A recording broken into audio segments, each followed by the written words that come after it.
Alam mo na po mga guys, tingnan nyo. Tapos, pagkatapos naman ito, kasi sira yung isang burner dito, kaya salitan ng luto nito eh. Sayang to, larger mania pa naman oh. Isa lang burner ang gumagana. Pero pwede pa rin ipagawa to eh, kaya lang, siyempre hindi pa naasikaso. Tapos mamaya, ito naman ang pagluluto ko siya ng adobong manok.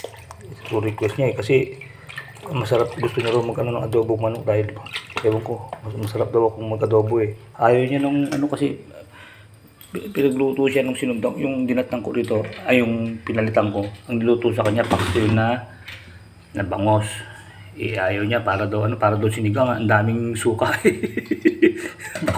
paksiw pala to, ang dami kasi tingnan guys, ang dami sa baho ayaw ko yan, ganyan ang pagkakapaksiw, ang daming tubig kaya pagluluto ko siya ngayon ng adobong manok. Binabad ko kanina bago ko matulog.